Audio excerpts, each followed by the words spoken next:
Hello, എല്ലാവർക്കും നമസ്കാരം. Welcome to my YouTube channel cloth by rose.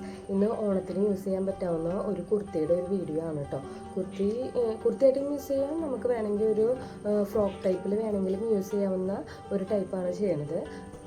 ഇതാണ് കേട്ടോ. അപ്പോൾ അതിൻ്റെ ഒരു മെറ്റീരിയൽ എടുത്തത് ജോർജറ്റ് ആണ്. ഒരു ഓഫ് വൈറ്റ് കളറാണ്, മിൽക്ക് വൈറ്റ് അല്ല, ഒരു ചെറിയൊരു ഓഫ് വൈറ്റ് കളറിൽ ഗോൾഡൻ്റെ ഒരു സ്റ്റാർ ഡിസൈൻ ആണ് കേട്ടോ ഇതിൽ വരുന്നത്. അപ്പോൾ അത് ഞാനൊരു 2.5 മീറ്റർ എടുത്തിട്ടുണ്ട്. അത് കൂടാതെ അതിൻ്റെ ഒരു യോക്കിൻ്റെ പോർഷനിലും ഒരു സ്ലീവിൻ്റെ ഒരു പാച്ച് വർക്ക് ചെയ്യാൻ വേണ്ടിയിട്ട് ഒരു 1/2 മീറ്റർ ഇതുപോലത്തെ ഒരു 6 ആഗിൻ്റെ ഒരു പീസ് എടുത്തിട്ടുണ്ട്. കുറച്ച് സ്വീക്കൻസ് ഒക്കെ വന്നിട്ടുള്ള ഒരു കുറച്ച് കാണുമ്പോൾ ഇച്ചിരി വളവളപ്പൊക്കെ ഉള്ള ഒരു മെറ്റീരിയലാണ് കേട്ടോ.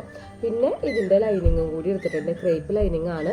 ഇതിപ്പോൾ വെൽവെറ്റ് ആയതുകൊണ്ട് തന്നെ ഇതിന് ഞാൻ ലൈനിങ് ഒന്നും യൂസ് ചെയ്യണില്ല, കാരണം ഇച്ചിരി കട്ടി കൂടും നമ്മുടെ യോക്കിൻ്റെ പോർഷനിൽ വെക്കുമ്പോൾ. അപ്പോൾ അതിൻ്റെ വീഡിയോ എങ്ങനെയാണെന്ന് നോക്കാം. ആദ്യമേ തന്നെ നമ്മൾ താഴത്തോട്ടുള്ള പോർഷനാണ് നമ്മൾ കട്ട് ചെയ്ത് കൊടുക്കേണ്ടത്. അത് നിങ്ങളുടെ ലെങ്ത്ത് എത്രയാണോ അതിനനുസരിച്ച് നമ്മൾ സ്ട്രെയിറ്റ് ആയിട്ട് കട്ട് ചെയ്ത് കൊടുക്കണം. ബാക്കും ഫ്രണ്ടും കട്ട് ചെയ്യണം. അപ്പോൾ നിങ്ങൾക്ക് ഒരു ലെങ്ത്ത് ഒരു 40 ഇഞ്ച് വരുന്നുണ്ട്. അതിൻ്റെ ഒരു യോക്ക് ലെങ്ത്ത് 10 ഇഞ്ചാണെങ്കിൽ ബാലൻസ് 30 ഇഞ്ച് ഉണ്ടല്ലോ. ഞാനൊരു ഏകദേശം അളവ് പറഞ്ഞതാണ്. അപ്പോൾ ആ ഒരു 30 ഇഞ്ചാണ് കട്ട് ചെയ്തെടുക്കേണ്ടത്. സ്ട്രെയിറ്റിലാണ് കട്ട് ചെയ്യേണ്ടത്. അപ്പോൾ ബാക്കും ഫ്രണ്ടും മെയിൻ പീസിൽ 2 പീസും ഇതുപോലെ തന്നെ ലൈനിങ്ങിലും 2 പീസും ഇതുപോലെ തന്നെ കട്ട് ചെയ്തെടുക്കുക. ശേഷം യോക്കാണ് നമ്മൾ അടയാളപ്പെടുത്തുന്നത്. അംബിക കോളറിലാണ് കേട്ടോ ഇത് വരുന്നത്. അപ്പോൾ കോളർ ടൈപ്പാണ്. അതിനെ ഹോൾഡർ നെക്കെന്നും കൂടിയും പറയും. അപ്പോൾ അത് കോളർ ആയതുകൊണ്ട് തന്നെ നമ്മൾ ഷോൾഡറിലൊന്നും കുറയ്ക്കേണ്ട ആവശ്യമില്ല. അപ്പോൾ ഷോൾഡർ ഇപ്പോൾ 14 ആണെങ്കിൽ അതിൻ്റെ ഹാഫ് 7 തന്നെ അടയാളപ്പെടുത്തണം. അപ്പോൾ നിങ്ങളുടെ ഷോൾഡർ എത്രയാണോ അതിൻ്റെ ഹാഫ് അടയാളപ്പെടുത്തുക. പിന്നെ മിഡാം ഹോൾ ലെങ്ത്ത് 5.5 എൻ്റെ ഒരു അളവ് വരുന്നത്. ചെസ്റ്റിൻ്റെ ഒപ്പം ചെസ്റ്റ് അളവ് ഇപ്പം 30 ആണെങ്കിൽ 30ൻ്റെ കൂടെ 3 ഇഞ്ച് കൂട്ടിയിട്ട് അതിന് 4 കൊണ്ട് ഡിവൈഡ് ചെയ്യുക. അതായത് 33 ഡിവൈഡഡ് ബൈ 4. അതുപോലെ തന്നെ വേസ്റ്റിൻ്റെ അവിടെ, അതായത് യോക്കിൻ്റെ ലെങ്ത്ത് ഞാൻ അടയാളപ്പെടുത്തിയിട്ടുണ്ട്. അത് 14 ഇഞ്ചാണെങ്കിൽ അതിൻ്റെ റൗണ്ട് ഇപ്പോൾ ഒരു 28 ഇഞ്ചാണെങ്കിൽ 28 + 2 ഇഞ്ച് പ്ലസ് അതിനെ 4 കൊണ്ട് ഡിവൈഡ് ചെയ്യുക. അപ്പോൾ 28ൻ്റെ കൂടെ 2 ഇഞ്ച് കൂട്ടുമ്പോൾ 30 ഡിവൈഡഡ് ബൈ 4. അപ്പോൾ എത്രയാണോ അളവ് കിട്ടണേ അതനുസരിച്ചിട്ട് നമ്മൾ മാർക്ക് ചെയ്യുക. അപ്പോൾ ബാക്കിൽ ഞാൻ സിബൊന്നും കൊടുക്കണില്ല. അപ്പോൾ സിബിന് എക്സ്ട്രാ അലവൻസ് ഒന്നും വേണ്ട. ഇനി ബാക്ക് വെച്ചിട്ടാണ് ഫ്രണ്ട് അടയാളപ്പെടുത്തണത്. അപ്പോൾ കോളറിന് വേണ്ടിയിട്ട് ആദ്യമേ തന്നെ ഒരു 3 ഇഞ്ച് നമ്മൾ മുകളിലോട്ട് നമ്മൾ ഇതുപോലെ നമ്മൾ മാർക്ക് ചെയ്ത് വിട്ടിട്ടുണ്ട്. അതിന് ശേഷം നമ്മൾ ബാക്ക് നമ്മൾ അടയാളപ്പെടുത്തിയത് വെച്ചിട്ട് നമ്മൾ 3 ഇഞ്ച് വിട്ടതിന് ശേഷമുള്ള ആ ലൈനിൽ ഇതുപോലെ ബാക്ക് പോർഷൻ വെച്ചിട്ട് നമ്മൾ മാർക്ക് ചെയ്തെടുക്കുകയാണ് ചെയ്യണത്.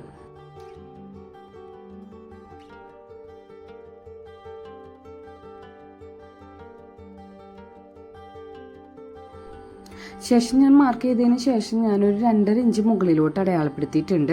ശേഷം വിട്ട് 3 ഇഞ്ച് ടോട്ടൽ കൊടുത്തിട്ടുണ്ട്.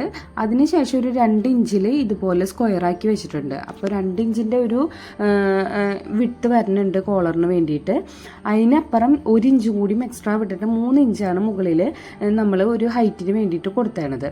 ശേഷം നമ്മൾ ചെയ്യണതെന്ന് വെച്ച് കഴിഞ്ഞാൽ നെക്ക് മാർക്ക് ചെയ്യണം. അപ്പോൾ നമ്മളുടെ ടിപ്പ് 1ൻ്റെ ഒരു നിപ്പിൾ പോയിന്റ് ഉണ്ടല്ലോ, അതിൻ്റെ ഒരു ലെങ്ത്തിൽ ഒരു കപ്പ് വിട്ടിനേക്കാളും കൂടുതൽ നമ്മൾ മാർക്ക് ചെയ്ത് വിടണം.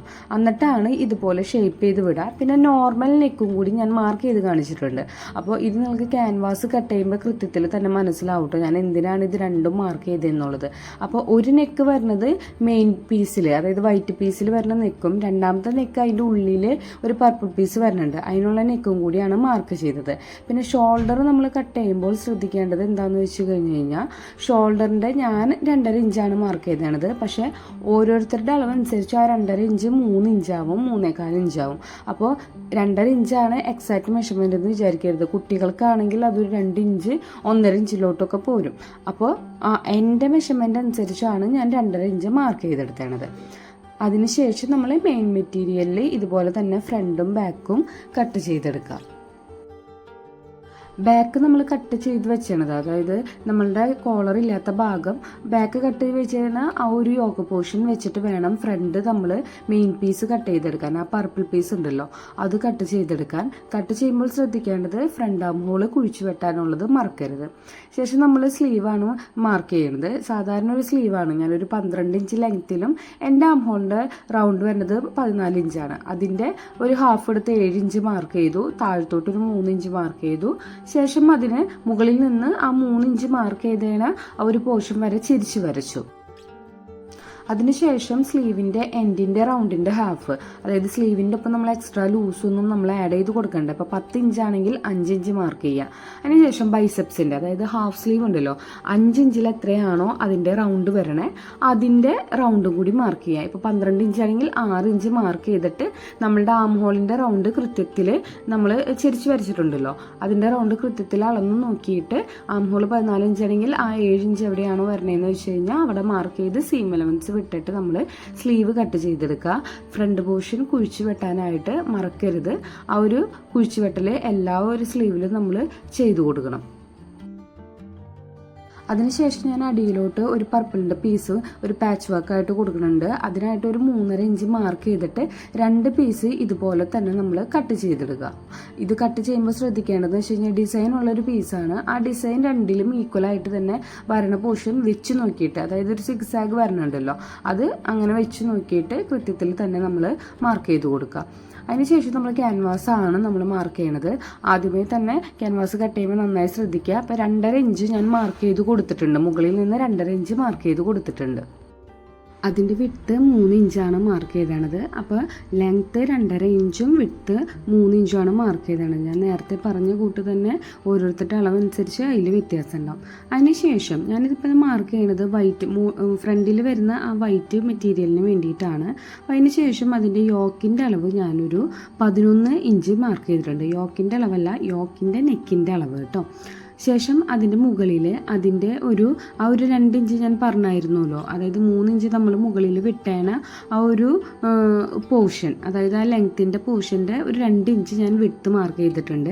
ശേഷം എൻ്റെ ഒരു ടിപ്പ് 1 എന്ന് വെച്ച് കഴിഞ്ഞാൽ നമ്മുടെ നിപ്പിൾ പോയിൻറ്റിൻ്റെ ലെങ്ത്ത് അത് എത്രയാണോ, 8 ഇഞ്ചാണെങ്കിൽ 8 ഇഞ്ച് മാർക്ക് ചെയ്യുക. അതിൻ്റെ വിട്ട് ടിപ്പ് വിട്ടിനേക്കാളും കൂടുതൽ, ഇപ്പോൾ 7 ഇഞ്ചാണ് ടിപ്പ് വിട്ട് വരണമെങ്കിൽ അതിനേക്കാളും കൂടുതൽ മാർക്ക് ചെയ്യണം. അപ്പോൾ ഞാനിവിടെ ഒരു 9 ഇഞ്ച് മാർക്ക് ചെയ്തിട്ടുണ്ട്. അതിൻ്റെ ഹാഫ് ഞാനൊരു 4.5 ഇഞ്ച് മാർക്ക് ചെയ്തിട്ട് ആ ഒരു മുകളിൽ വിട്ടേന ആ 2.5 ഇഞ്ച് ലെങ്ത്ത് ഒരു 2 ഇഞ്ച് വിട്ടിൽ മാർക്ക് ചെയ്തിട്ട് ശേഷം ഇങ്ങനെ ഇതുപോലെ നമ്മൾ മാർക്ക് ചെയ്തെടുക്കുകയാണ് ചെയ്യണത്.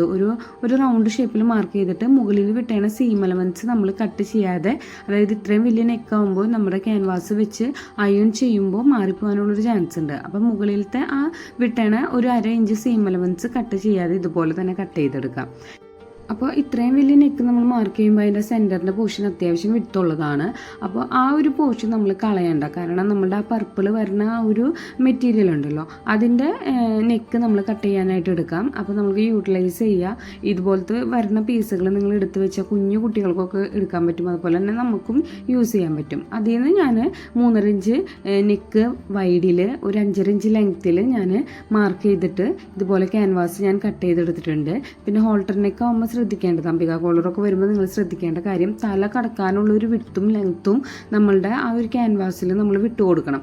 അപ്പോൾ ഒരിക്കലും നെക്കിൻ്റെ ലെങ്ത്ത് കുറച്ചിട്ട് നമ്മൾ ചെയ്യരുത്. അതായത് മെയിൻ പീസിൽ നമ്മൾ കട്ട് ചെയ്യല്ലോ, പർപ്പിൾ ഷെയ്ഡിൽ നെക്ക് കട്ട് ചെയ്യല്ലോ, അത്യാവശ്യം നെക്കിൻ്റെ വിട്ടും ലെങ്ത്തും മാർക്ക് ചെയ്തിട്ട് വേണം നമ്മൾ കട്ട് ചെയ്തെടുക്കാൻ. അല്ലെങ്കിൽ ഈ കോളർ നെക്കും വരും, അതിൻ്റെ ഉള്ളിൽ ഈ നെക്കും കൂടി വരുമ്പോൾ തല കടക്കാനുള്ള ഒരു ബുദ്ധിമുട്ടുണ്ടാവും കേട്ടോ.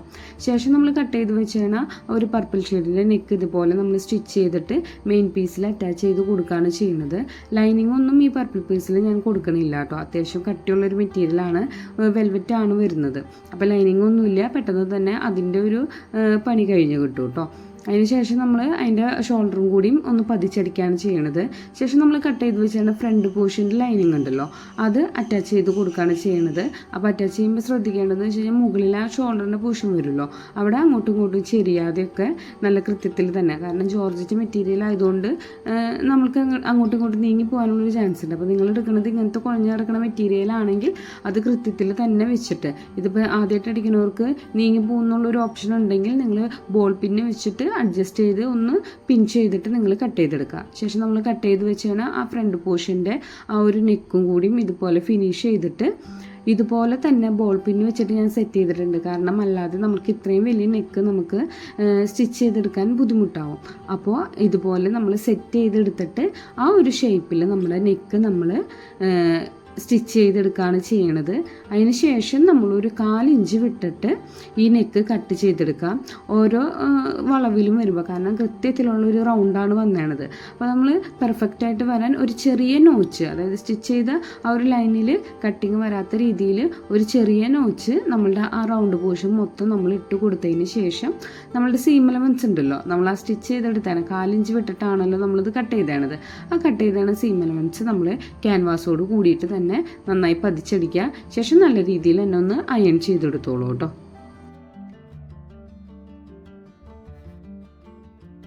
അപ്പോൾ ക്യാൻവാസ് നമ്മൾ കട്ട് ചെയ്ത് കഴിഞ്ഞ് കഴിഞ്ഞാൽ ഞാൻ നേരത്തെ പറഞ്ഞായിരുന്നല്ലോ, നമ്മളുടെ ആ ഒരു കോളറിൻ്റെ പോർഷനിൽ 2 ഇഞ്ച് വൈഡ് ആദ്യം കൊടുക്കുക. അതിന് ശേഷം ഒരു 1 ഇഞ്ച് വൈഡും കൂടി ഞാൻ വിട്ടിട്ടുണ്ടായിരുന്നല്ലോ. ടോട്ടൽ 3 ഇഞ്ചല്ലേ വിട്ടിരുന്നത്. അപ്പോൾ ആ 3 ഇഞ്ചാണ് കേട്ടോ നമ്മൾ ക്യാൻവാസ് കട്ട് ചെയ്ത് കളഞ്ഞിട്ട് ആ ബാലൻസ് ഉള്ള ആ ഒരു 1 ഇഞ്ച് ഗ്യാപ്പാണ് നമ്മളുടെ വന്നേണത്. അതിനുശേഷം നമ്മളുടെ ആ ഒരു പർപ്പിൾ ഷെയ്ഡ് ഉണ്ടല്ലോ, അത് നമ്മൾ ആക്ച്വൽ നമ്മളുടെ ഷോൾഡർ എവിടെയാണോ, അതായത് കോളറിൻ്റെ ഒപ്പമല്ല, അതിന് തൊട്ട് താഴെ 2.5 ഇഞ്ചിന് താഴെ വരുന്ന ആ ഷോൾഡറിൻ്റെ ഭാഗത്ത് ഒന്ന് പതിച്ചടിക്കുക. അതിന് ശേഷം നമ്മൾ കോളർ അറ്റാച്ച് ചെയ്യാണ് ചെയ്യുന്നത്. അപ്പോൾ ക്യാൻവാസും ആ ഒരു മെയിൻ പോർഷൻ ഉണ്ടല്ലോ, 1 ഇഞ്ചിൻ്റെ വീതി ഉണ്ടല്ലോ, അത് നിവർത്തി വെച്ചിട്ട് ഇതുപോലെയാണ് നമ്മൾ കോളർ സ്റ്റിച്ച് ചെയ്തെടുത്തേണത് കേട്ടോ. ശേഷം നമ്മൾ ആ ഒരു സ്റ്റിച്ച് ചെയ്ത പോർഷൻ വന്നു കഴിഞ്ഞാൽ ഒരു സ്ട്രെയിറ്റ് ലൈൻ പോലെ വരും. ആ ഒരു സ്ട്രെയിറ്റ് ലൈനിൽ നമ്മുടെ ബാക്കിൻ്റെ ഷോൾഡറിൻ്റെ പോർഷൻ ഉണ്ടല്ലോ, ബാക്കിൻ്റെ ഷോൾഡർ നമ്മൾ നോർമലി തന്നെയാണ് കട്ട് ചെയ്തതാണ്. അതിൽ എക്സ്ട്രാ നെക്കിന് ഷേപ്പൊന്നും കൊടുത്തിട്ടില്ല, സ്ട്രെയിറ്റ് ആയിട്ടാണ് കട്ട് ചെയ്തെടുത്തത്. അപ്പോൾ നമ്മൾ കോളർ അറ്റാച്ച് ചെയ്ത് കഴിയുമ്പോൾ ഈ ഫ്രണ്ടിൻ്റെ പോർഷനും ഇതുപോലെ തന്നെ ഒരു സ്ട്രെയിറ്റ് ലൈനായിട്ട് വരും. ആ ഒരു സ്ട്രെയിറ്റ് ലൈൻ രണ്ടിൻ്റെയും നല്ല വശത്തോട് നല്ല വശം വെച്ചിട്ട് ഇതുപോലെ അറ്റാച്ച് ചെയ്തെടുത്ത് കഴിഞ്ഞ് കഴിഞ്ഞാൽ കൃത്യത്തിൽ തന്നെ നമ്മളുടെ നെക്ക് റെഡിയാണ്. അപ്പോൾ ഈ ഒരു കോളർ നമ്മൾ അറ്റാച്ച് ചെയ്തത് നമ്മൾ ഹെം ചെയ്ത് കൊടുക്കുകയാണ് ചെയ്യുന്നത്, സ്റ്റിച്ച് ചെയ്തിട്ടല്ല കേട്ടോ. അപ്പോൾ കൃത്യത്തിൽ തന്നെ ഹെം ചെയ്യാം. ശേഷം നമ്മളുടെ പർപ്പിൾ ഷെയ്ഡിൻ്റെ ആ ഒരു മെറ്റീരിയലിനോടൊപ്പം തന്നെ ഫ്രണ്ടിലെ പീസ് നമ്മൾ അറ്റാച്ച് ചെയ്ത് കൊടുക്കുക, പതിച്ചടിക്കുക. നെക്കിൻ്റെ അവിടെ പതിച്ചടിക്കേണ്ട ആവശ്യമില്ല, നിങ്ങളൊന്ന് ഹെം ചെയ്ത് വിട്ടാൽ മതി. ഇപ്പം അധികം നിങ്ങൾ സ്റ്റിച്ച് ചെയ്ത് കഴിഞ്ഞിട്ട് അത്യാവശ്യം പൊന്തി നിൽക്കണമെന്നുണ്ടെങ്കിൽ മാത്രം നിങ്ങളൊന്ന് പതിച്ചടിച്ചാൽ മതി. ഞാൻ പതിച്ചടിച്ചിട്ടില്ല. അതിനുശേഷം താഴത്തോട്ട് വരുന്ന അനാർക്കലിയുടെ സെൻറ്റർ പോർഷനിൽ പ്ലീറ്റാണ് വരുന്നത്.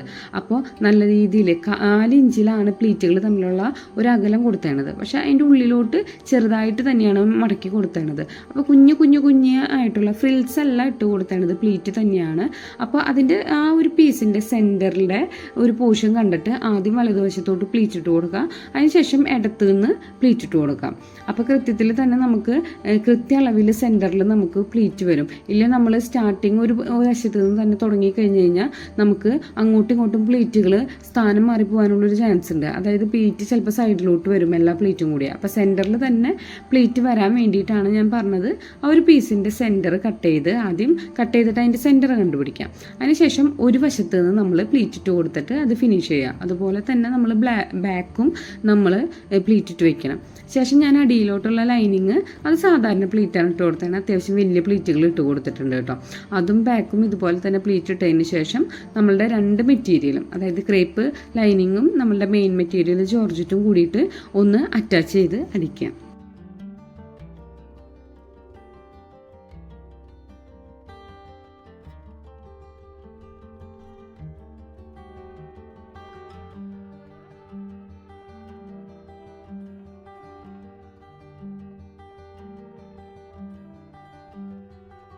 അതിനുശേഷം നമ്മൾ സെൻറ്റർ പോർഷൻ, യോക്കിൻ്റെ സെൻറ്റർ പോർഷൻ കണ്ടിട്ട് ഈ നമ്മൾ ഓൾറെഡി നമ്മളുടെ അടിയിലോട്ടുള്ള മെറ്റീരിയലിൻ്റെ സെൻറ്റർ പോർഷൻ കണ്ടു വെച്ചിട്ടുണ്ട്. അത് ഈക്വലി വെച്ചിട്ട് ഫ്രണ്ടും അറ്റാച്ച് ചെയ്ത് കൊടുക്കുക, ബാക്കും അറ്റാച്ച് ചെയ്ത് കൊടുക്കുക. അപ്പോൾ സൈഡിൽ രണ്ട് ജോയിനിങ്ങും താഴെ വരെ വരുന്നുണ്ട്. ഈ ഒരു പോർഷൻ അറ്റാച്ച് ചെയ്തതിന് ശേഷമാണ് നമ്മൾ സ്ലീവ് അറ്റാച്ച് ചെയ്യണത്.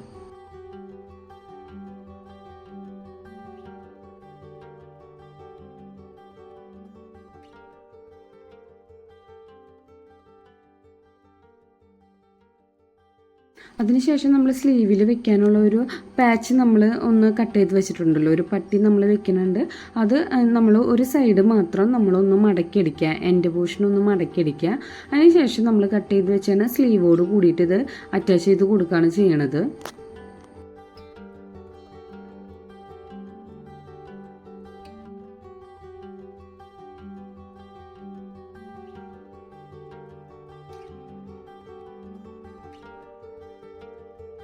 സ്ലീവ് സ്റ്റിച്ച് ചെയ്തെടുക്കുമ്പോൾ ശ്രദ്ധിക്കേണ്ട കാര്യം ഞാൻ ഓൾറെഡി കട്ടിങ്ങിൽ പറഞ്ഞായിരുന്നു ഫ്രണ്ട് പോർഷൻ കുഴിച്ച് വെട്ടണം എന്നുള്ളത്. അപ്പോൾ ഫ്രണ്ട് പോർഷൻ കുഴിച്ച് വെട്ടിയാണിത് മാറിപ്പോവാതെ കൃത്യത്തിൽ തന്നെ റൈറ്റ് സൈഡും ലെഫ്റ്റ് സൈഡും നോക്കിയിട്ട് തന്നെ കുഴിച്ച് വെട്ടിയ പോർഷൻ ഫ്രണ്ട് പോർഷനിൽ വരിക. നമ്മളുടെ കുഴിച്ച് വെട്ടാത്ത പോർഷനാണ് ബാക്കിലോട്ട് വരുന്നത്. സ്റ്റിച്ചിങ് അറിയാത്തവരും സ്റ്റിച്ച് ചെയ്ത് തുടങ്ങുന്നവർക്കും വേണ്ടിയിട്ട് പറഞ്ഞതാണ് കേട്ടോ. അപ്പോൾ നമ്മൾ ആദ്യമേ തന്നെ നമ്മൾ കുഴിച്ച് വെട്ടണമെങ്കിൽ അത് നോക്കിയിട്ട് നമ്മൾ കൃത്യത്തിൽ തന്നെ സ്റ്റിച്ച് ചെയ്തെടുക്കുക. ഇല്ല നിങ്ങൾക്ക് അതൊരു ഡൗട്ട് ഉണ്ട് മാറിപ്പോവും എന്നുള്ളവർക്കാണെങ്കിൽ സ്ലീവ് സ്റ്റിച്ച് ചെയ്യുന്ന ടൈമിൽ നിങ്ങൾ മറക്കാതെ ഒന്ന് നമ്മളുടെ സ്ലീവ് ഒന്ന് കുഴിച്ച് വെട്ടിയാൽ മതി. അപ്പോൾ നിങ്ങൾക്ക് കൃത്യത്തിൽ മനസ്സിലാവില്ല. വെച്ച് നോക്കിയിട്ട് ഏതാണോ ഫ്രണ്ട് പോർഷൻ വരുന്നത് അത് വെച്ച് നോക്കിയിട്ട് കുഴിച്ച് വെട്ടണതായിരിക്കും ബെറ്റർ. സ്റ്റിച്ചിങ് സ്റ്റാർട്ടിങ് ചെയ്യുന്നവർക്കുള്ളൊരു ടിപ്പ് പറഞ്ഞതാണ്. അതിനുശേഷം നമ്മൾ സൈഡ് കൂട്ടിയടിക്കുകയാണ് ചെയ്യണത്. സൈഡ് കൂട്ടിയടിച്ചതിന് ശേഷം നമ്മൾ ലൈനിങ്ങിൻ്റെയും ക്രേപ്പിൻ്റെയും എൻഡ് മടക്കിയടിച്ച് കഴിഞ്ഞ് കഴിഞ്ഞാൽ നമ്മുടെ അനാർക്കലി റെഡിയാണ് കേട്ടോ. നമ്മളുടെ ഈ ഡ്രസ്സിൻ്റെ ഒരു ഫൈനൽ ലുക്ക് വരുന്നത് ഇതാണ്. നിങ്ങൾക്ക് വീഡിയോ ഇഷ്ടമായാൽ ലൈക്ക് ചെയ്യുക, ഷെയർ ചെയ്യുക, സബ്സ്ക്രൈബ് ചെയ്യുക. താങ്ക്